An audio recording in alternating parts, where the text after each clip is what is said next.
মই যেতিয়া দিল্লীলৈ যাওঁ বিভিন্ন ৰাজ্যসকলৰ সাংসদসকলক আমি লগ পাওঁ আৰু তেওঁলোকে কয় যে যোৱা 5টা বছৰৰ ভিতৰত আমি অসমৰ সম্পৰ্কত এটাও ভাল বাৰ্তা আমি শুনিব পৰা নাই। এটাও ভাল বাৰ্তা অসমৰ পৰা ভাৰতলৈ নাযায়। কি বাৰ্তা যায় যে ক'ৰবাত দুখীয়া মানুহৰ ঘৰ বুলডোজাৰ লগাই ভাঙি দিছে। কি বাৰ্তা যায় যে ক'ৰবাত মুখ্যমন্ত্ৰীয়ে আজি তেওঁ সাম্প্ৰদায়িক বাৰ্তাবোৰ দিয়ে।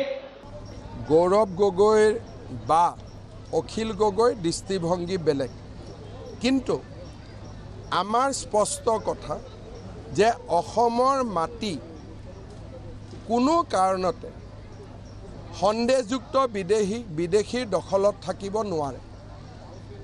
এটা এটাকৈ আমি সমষ্টি হেৰুৱাইছোঁ, জাতি হেৰুৱাইছোঁ, মাটি হেৰুৱাইছোঁ, ভেটি হেৰুৱাইছোঁ। এই সম্পৰ্কত গৌৰৱ গগৈ অখিল গগৈৰ উত্তৰ কি আছে?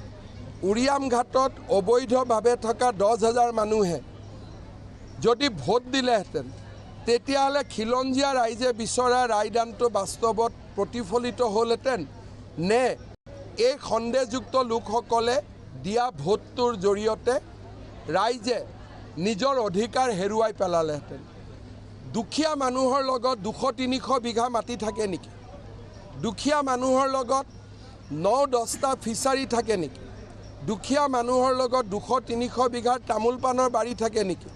দুখীয়া মানুহৰ ঘৰত 3তলীয়া বিল্ডিং থাকে নেকি? গতিকে তেওঁলোকে যাক দুখীয়া বুলি ক'ব খোজে তেওঁলোক অন্ততঃ আপোনালোক সাংবাদিক গোটেইকেইজনতকৈ ধনী।